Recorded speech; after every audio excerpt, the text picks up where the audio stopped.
तीनहात नाका येथील movie max चित्रपटगृहात मैं अटल हूँ बायोपिकचा भाजपच्या वतीनं मोफत शो। भारतरत्न श्रद्धेय आणि माजी पंतप्रधान भारतरत्न अटल बिहारी वाजपेयी यांच्या जीवनावर प्रदर्शित झालेल्या मैं अटल हूँ या हिंदी बायोपिक चित्रपटाचा विशेष शो भाजपतर्फे तीनहात नाका येथील मूव्ही मॅक्स चित्रपटगृहात शुक्रवारी 19 जानेवारी रोजी दुपारी 3:30 वाजता आयोजित करण्यात आला होता। या चित्रपटासाठी ठाण्यातील नागरिक आणि नव्या पिढीला मोफत तिकीट देण्यात आली। तसेही आमदार संजय केळकर, आमदार निरंजन डावखरे, माजी खासदार विनय सहस्त्रबुद्धे, संजय वाघोले यांच्यासह असंख्य भाजप कार्यकर्ते, युवा पिढी या कार्यक्रमाला उपस्थित होते। तसंच या चित्रपटाला ठाण्यातील नागरिकांचा उत्तम प्रतिसाद मिळाला असल्याचं भाजपच्या वतीनं सांगण्यात आलं। मैं अटल हूँ हा चित्रपट देशातील तरुणाईला एक नवीन अध्याय देणारा आहे। खऱ्या अर्थानं अटलजींचं पूर्ण आयुष्य जे आहे, ज्याला म्हणू शकतो की आदर्श आयुष्य, आदर्श लोकप्रतिनिधी, आदर्श प्रधानमंत्रीच काम आणि त्यांचं अष्टपैलू नेतृत्व आहे। तसंच कवी हृदयाचे अटलजी या चित्रपटाच्या माध्यमातून लोकांना समोर येत आहेत। या गोष्टीचा आपल्याला आनंद वाटत आहे की पुढच्या पिढीला सामाजिक आणि राजकीय क्षेत्रात कसं काम करावं, कसं नेतृत्व असलं पाहिजे, कशा प्रकारे संस्कृती जोपासता आली पाहिजे, ते आपल्याला या चित्रपटाच्या माध्यमातून एक मोठं मार्गदर्शन सर्वांना ठरणार असल्याचं त्यांनी सांगितलं।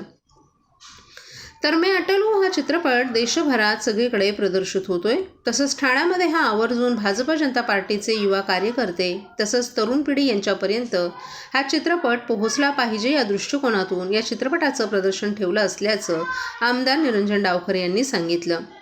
त्यांचं जे जीवन आहे, जो त्यात त्यांनी केला देशाच्या संघर्षासाठी, त्या संदर्भातील भूमिका पंकजी यांनी सादर करत असताना एक अतिशय आदर्श चित्रपट असल्याचं सांगितलं।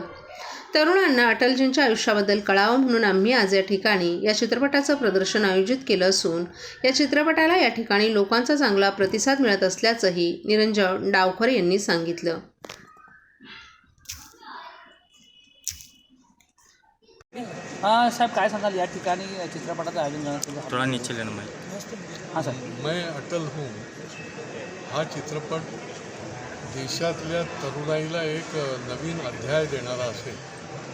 खऱ्या अर्थाने अटल बिहारींचं पूर्ण आयुष्य जे आहे ते ज्याला म्हणता येईल एक आदर्श आयुष्य, आदर्श लोकप्रतिनिधीसारखं काम, आदर्श प्रधानमंत्रीसारखं काम आणि अटलजींचं सगळं अष्टपैलू जे नेतृत्व आहे, कवी हृदयाचे अटलजी हे देखील या चित्रपटाच्या माध्यमातून लोकांसमोर येत आहे। मला आनंद वाटतो की पुढच्या अनेक पिढ्यांना सामाजिक आणि राजकीय क्षेत्रामध्ये कशा पद्धतीने काम केलं गेलं पाहिजे, कसं नेतृत्व असायला पाहिजे, कसं वक्तृत्व असायला पाहिजे, कशा प्रकारची संस्कृती जोपासायला हवी, ते खऱ्या अर्थाने अटलजींच्या या चित्रपटाच्या माध्यमातून आपल्याला एक मोठं दिशादर्शन या माध्यमातून होणार आहे।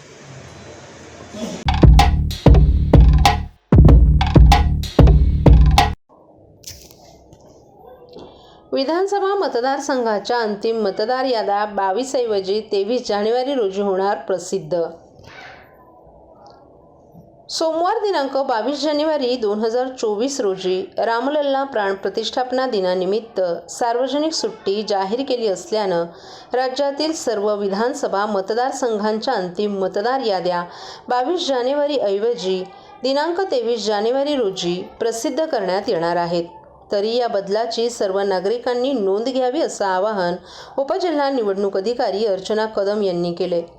भारत निवडणूक आयोगानं 1 जानेवारी 2024 या अहर्ता दिनांकावर आधारित मतदार यादीचा संक्षिप्त पुनरीक्षण कार्यक्रम जाहीर केलाय। सुधारित कार्यक्रमानुसार मतदार यादीची अंतिम प्रसिद्ध करण्याचा दिवस 22 जानेवारी असा होता। तथापि महाराष्ट्र शासनाच्या 19 जानेवारी 2024च्या अधिसूचनेनुसार परक्राम्य संलेख अधिनियम 1881चा 26च्या कलम 25 अन्वये सोमवार दिनांक 22 जानेवारी रोजी रामलल्ला प्राण प्रतिष्ठापना दिनानिमित्त सार्वजनिक सुट्टी जाहीर करण्यात आली आहे। त्या अनुषंगानं भारत निवडणूक आयोगानं 21 जानेवारी रोजी च्या पत्रान्वये राज्यातील सर्व विधानसभा मतदारसंघाच्या अंतिम मतदार याद्या 23 जानेवारी रोजी प्रसिद्ध करण्याचे निर्देश दिलेत। तरी या बदललेल्या वेळापत्रकाप्रमाणे मतदार यादीची अंतिम प्रसिद्धी मंगळवारी 23 जानेवारी रोजी करण्यात येईल, याची सर्व नागरिकांनी नोंद घ्यावी असं आवाहन उपजिल्हा निवडणूक अधिकारी अर्चना कदम यांनी केलं आहे.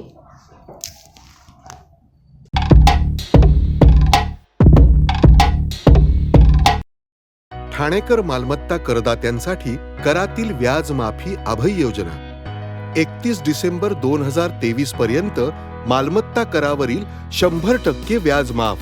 तसेच 1 जानेवारी ते 15 जानेवारी 2024 या कालावधीमध्ये मालमत्ता करावरील 75% व्याज माफ.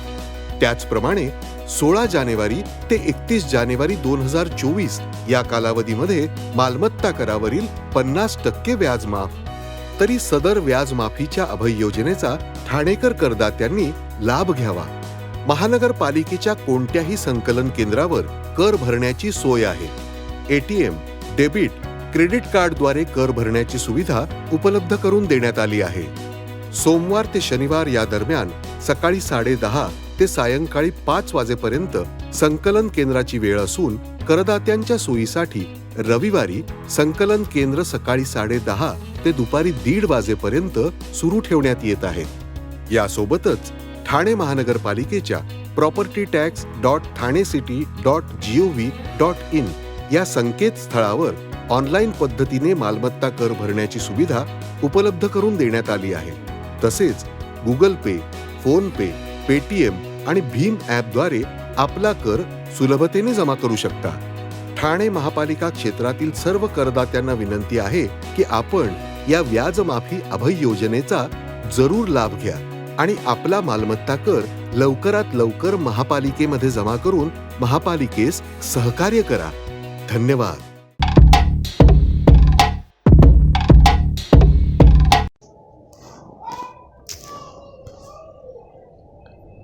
अयोध्येतील प्रभू श्रीरामाच्या उद्घाटन सोहळ्याच्या निमंत्रणावरून गेल्या काही दिवसांपासून विरोधी पक्षातील नेते भाजप सरकारवर टीका करतायत. अशातच शिवसेना ठाकरे गट पक्षप्रमुख उद्धव ठाकरे यांनी राम मंदिर उद्घाटन सोहळ्याचं निमंत्रण मिळालं नसल्याचं सांगत राम मंदिर सोहळा राजकीय कार्यक्रम होऊ नये असं सांगत उद्धव ठाकरेंनी भाजपवर हल्लाबोल केला होता. ठाण्यात रामायण महोत्सवाचं आयोजन देवेंद्र फडणवीस यांनी केलं होतं. तेव्हा रामराज्य म्हणजे सुशासन, पारदर्शकता आणि वसुधैव कुटुंबकम याचा एकत्रित विचारच असल्याचं सांगितलं. कर्तव्य, श्रमप्रतिष्ठा, कर्मभाव, प्रयत्नवाद म्हणजे रामराज्य. रामराज्य म्हणजे की पंतप्रधान मोदींनी जी संकल्पना मांडली आहे ती दहशतवादमुक्त भारत, गरिबीमुक्त भारत, घराणेशाहीमुक्त भारत, आत्मनिर्भर भारत, एक भारत श्रेष्ठ भारत या रामराज्याच्या संकल्पना आहेत असं फडणवीस यांनी सांगितलं. आज या भारतात पंतप्रधान नरेंद्र मोदी दूरजन शक्ती असून दहशतवाद माजवत आहेत, त्यांचा नायनाट करत असल्याचं देवेंद्र फडणवीस यांनी सांगितलं.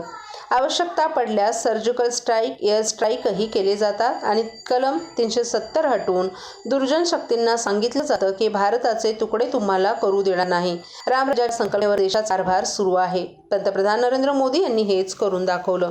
कोणत्याही जाती धर्माचा विचार न करता गरीब कल्याणाचं काम केलं. राजीव गांधी म्हणायचे, मी 1 रुपया दिल्लीहून पाठवला की 15 पैसेच गरिबाला मिळतात, बाकीचे पैसे व्यवस्था खाऊन टाकते. मात्र मोदींनी अशी व्यवस्था उभी केली जी गरिबाच्या खात्यात संपूर्ण 1 रुपया जाईल. मोदींच्या राज्यात सरकारनं दृढतेनं सांगितलं की रामलल्लाच्या मूर्ती ठेवल्या आहेत तीच रामजन्मभूमी आहे. आम्हाला तिथेच मंदिर सापडलं आहे. आम्हाला तिथेच 64 खांबही मिळाले. त्या ठिकाणी मूर्तीही सापडल्या. त्याच ठिकाणी प्रभू रामाचं मंदिर आम्ही बनवणार हे सांगणारे मोदीजी होते आणि राम मंदिर समिती होती. त्यामुळे हा दिवस आपण पाहत असून असं सांगत देवेंद्र फडणवीस यांनी विरोधकांवर हल्लाबोल केला.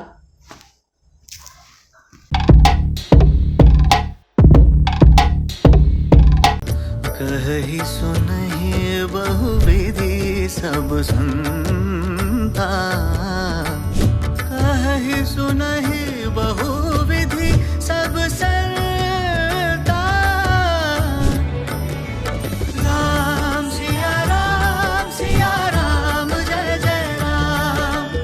राम सिया राम जय जय राम। राम सिया राम जय जय राम। राम सिया राम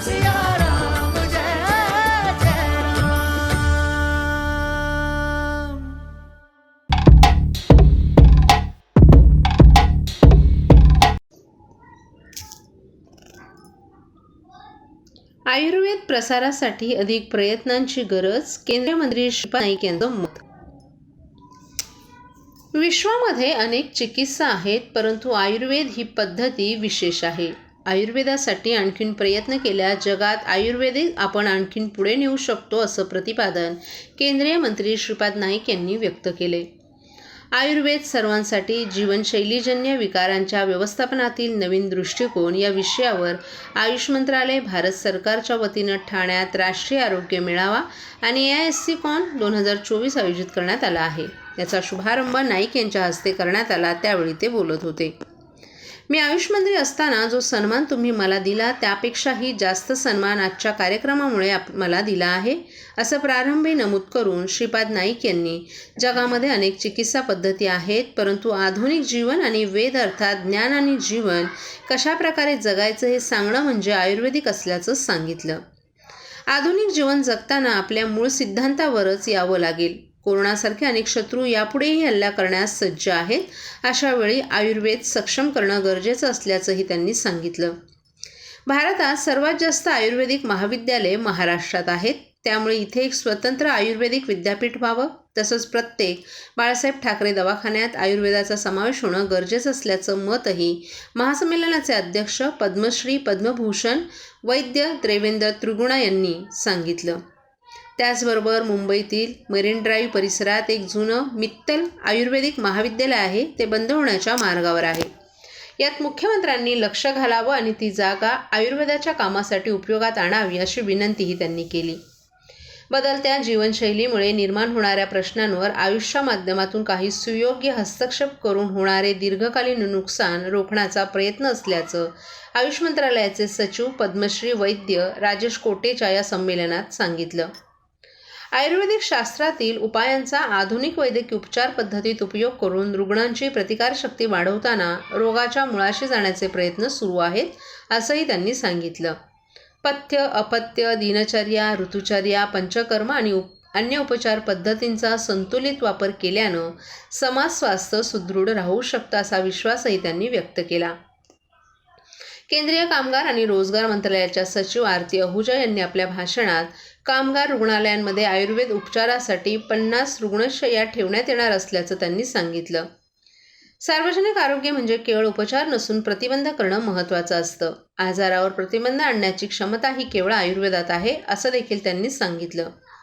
यावेळी अखिल भारतीय आयुर्वेद महासंमेलनाच्या मोबाईल ॲप पत्रिका आणि 2024च्या दिनदर्शिकेचं प्रकाशन उपस्थित मान्यवरांच्या हस्ते करण्यात आलं. आयुर्वेदासाठी विशेष कार्य करणाऱ्यांना यावेळी पुरस्कार देऊन सन्मानित करण्यात आलं.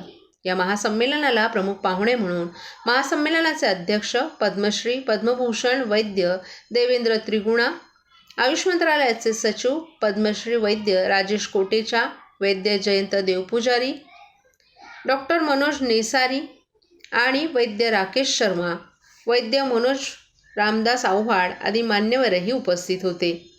डॉक्टर रमण गुंडाळकर यांनी उपस्थित सर्वांचे आभार मानल्यानंतर या कार्यक्रमाचा समारोप झाला.